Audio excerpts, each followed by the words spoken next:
सावी, तुम्ही सांगितलं तसं लवकरात लवकर आवरून खाली आलोय बघा. सांगा आता काय काम करायचंय. धैर्य, तुम्ही किचन मध्ये मदत करणार आहात? नाही म्हणजे तुम्ही जा ना, बाहेर बसा पाहुण्यांसोबत.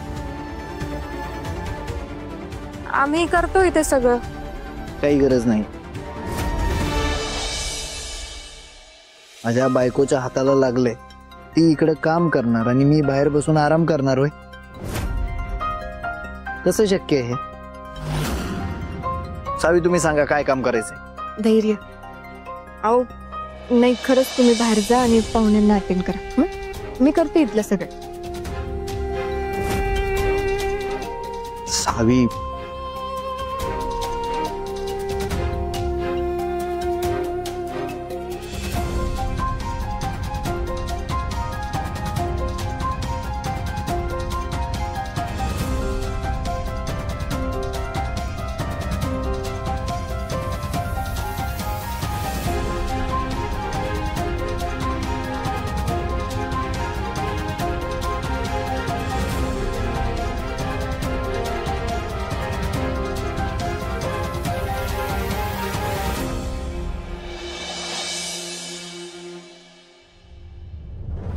सावी,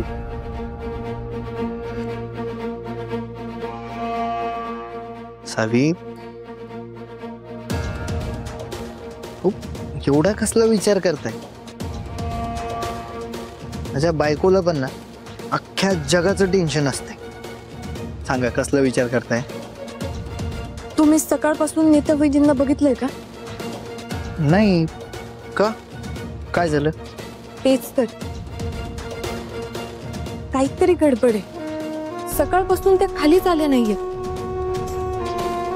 मला असं वाटतंय की नक्कीच काहीतरी गडबड आहे. कसली गडबड? मगाशी मी त्यांच्या रूमच्या इथे गेले होते तर आई आणि भास्कर भाऊजींनी मला भेटूच दिलं नाही त्यांना.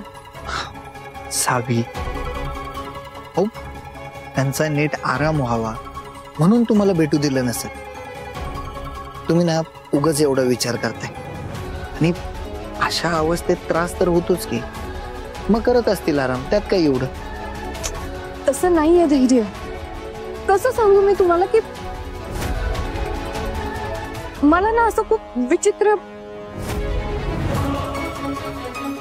जाऊ दे.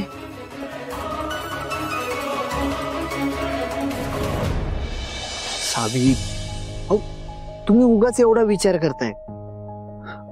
जरा शांत व्हा. आणि हे बघा, जेवढं जमल तेवढंच काम करायचं. अजिबात दगदग करायची.